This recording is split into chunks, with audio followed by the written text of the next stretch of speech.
اللہ تبارک و تعالیٰ نے عورت کو پردے کا حکم کیوں دیا؟ شریعت اسلام میں حجاب کی اتنی اہمیت کیوں ہے؟ اصل اللہ، اس کے رسول، دین اسلام کی نگاہ میں، ان کی نظر میں عورت کا بہت اونچا مقام ہے، بڑا اعزاز کیا گیا ہے، اس کی ایک قیمت ہے۔ ہم دیکھتے ہیں کہ ہمارے پاس اگر کوئی بھی قیمتی چیز ہوتی ہے، مثال کے طور پہ کسی کے پاس ہیرا ہے، بہت قیمتی ہے، وہ اپنے گھر کی سینٹرل ٹیبل پر اس کو سجا کے نہیں رکھتا۔ عورتیں کسی تقریب سے واپس آتی ہیں، بڑی بہن چھوٹی بہن سے، ماں بیٹی سے کہتی ہے کہ یہ سونے کا ہار اب اتار دو، اسے باکس میں رکھو، اسے لاکر میں رکھو، تالا لگا دو، چابی مجھے لا دو۔ بڑے اہتمام سے حفاظت کے نقطۂ نظر سے قیمتی چیزوں کو چھپایا جاتا ہے، اور جو بقیمت چیزیں ہیں، کنکر، پتھر، گوبر، چپل، جوتے، گھر کے باہر پڑیں، بورڈ لگیں جوتے یہیں اتار دیجئے، ان کی اتنی حیثیت نہیں ہے کہ آپ انہیں اندر لے جائیں یا اب صاحب انہیں چھپا کے رکھیں۔ تو اللہ تبارک و تعالیٰ نے عورت کو وہ مقام دیا ہے، اسے گندی نگاہوں سے بچایا ہے۔ باپ دیکھے گا شفقت کی نگاہ سے دیکھے گا، شوہر دیکھے گا محبت کی نگاہ سے دیکھے گا، بھائی بیٹا دیکھیں گے تو عزت کی نگاہ سے دیکھیں گے، احترام کی نگاہ سے دیکھیں گے۔ وہ سگے ماموں، سگے چچا، یہ عزت اور احترام سے دیکھیں گے۔ اور جو معاشرہ باہر ہے، جو بھیڑ ہے، اچھے بھی ہیں برے، لیکن ان میں برے بھی ہیں، ہم ان میں فرق نہیں کر سکتے۔ تو وہ جو برے ہیں ان میں بہت سے ایسے ہیں جو نفسانی خواہشات کے نشے میں چور ہیں، وہ جب دیکھیں گے تو نہ جانے کیسے کیسے گندے خیال اپنے دلوں میں لائیں گے، اور ایسا ہو بھی رہا ہے۔ عورتوں کے خلاف کرائم ساری دنیا میں کتنے بڑھ چکے ہیں، وہ کسی نالے میں، کسی ندی میں، کسی تالاب میں، کسی گلی میں، کسی کھنڈر میں ایسی معصوم بچیاں مری مردہ حالت میں مل رہی ہیں، ان کے ساتھ ظلم کیا جا رہا ہے، زیادتی کی گئی ہے، کسی کی پیشانی پہ بل نہیں، کسی کے کان پہ جو نہیں رہیں گے۔ لیکن عورت کو اللہ تبارک و تعالیٰ نے گھر کی زینت بنایا ہے۔ دھکے کھانے کا کام بسوں میں مردوں کا ہے، اپنے آفس میں اپنے باس کی جھڑکی سننے کا کام مردوں کا ہے، یہ مزدوریاں، یہ حمالیاں، یہ اپنے خون کو پسینے کی شکل میں بہا دینا، یہ کام مردوں کا ہے۔ عورتوں کا کیا کام ہے؟ قرن فی بیوتکن، اپنے گھروں کے اندر جم کر بیٹھو، اللہ نے تمہیں بچوں کی تربیت کی ذمہ داری دی ہے۔ جو نہایت ہی اہم کام تھا، پوری نسل کا مسئلہ تھا، وہ کام اللہ نے عورت کے سپرد کیا۔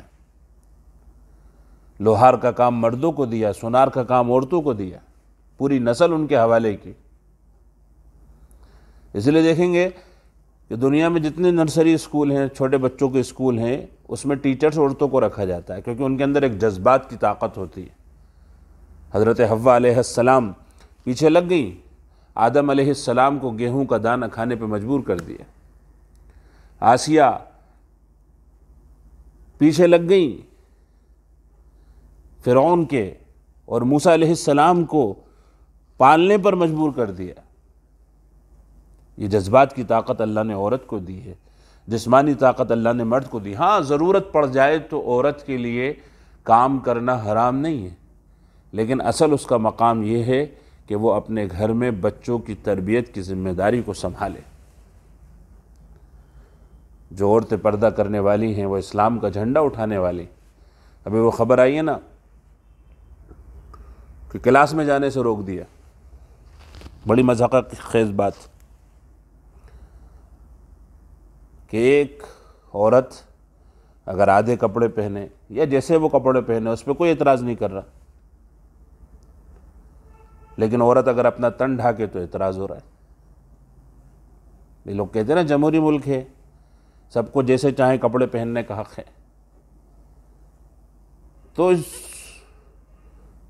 ملک میں اگر کوئی ننگا رہے تو حق ہے، اور کوئی پردہ کرے تو حق نہیں۔ انہیں روک دیا۔ لیکن وہ اسلام کی شیرنیاں ڈٹ گئیں، انہوں نے اسلام کا جھنڈا اٹھا لیا، انہوں نے ہمیں ہماری حیثیت بتا دی، ہم پیچھے رہ گئے۔ جب ان کے ساتھ وہ ظلم ہو رہا تھا تو میں اور میرے جیسے بہت سے لوگ، سب نہیں، ان کے ہونٹ چلے ہوئے تھے، ان کے لہجے گنگ ہو گئے، زبانیں گونگی ہو گئیں، کوئی ان کے حق میں آواز نہیں اٹھا رہا۔ اب جب ان کے سامنے ایڈمنسٹریشن ایک کالج کا جھک گیا تو اب ہم فتح کے ترانے گنگنا رہے ہیں۔ آج ہمیں یہ ماننا چاہیے کہ وہ بہت آگے ہیں۔ میں کیا ممبر پر بیٹھ کے ان کے بارے میں کہوں، وہ تو حقیقت میں فاطمہ کی بیٹیاں ہیں رضی اللہ عنہ۔ ان کو دیکھ کر امید جاگی کہ بیٹیوں، میں ان سے کہتا ہوں، یہاں ان کو سلام کرتا ہوں یہاں سے بیٹھ کر بھوپال سے، کہ بیٹیوں آج تو ایک ایڈمنسٹریشن تمہارے سامنے جھکا ہے، کل ساری دنیا تمہارے سامنے جھکے گی اور تمہارے قدموں کو چومے گی۔ تمہیں دیکھ کر ہمیں ایک امید کی کرن اور ایک چنگاری توحید کی نظر آئی ہے۔ آج زبان سے نکلا ہے، ہری ہے شاخ تمنا ابھی جلی تو نہیں، دبی ہے آگے جگر مگر بجھی تو نہیں، جفا کی تیغ سے گردن وفا شعاروں کی، کٹی ہے برسر میداں مگر جھکی تو نہیں۔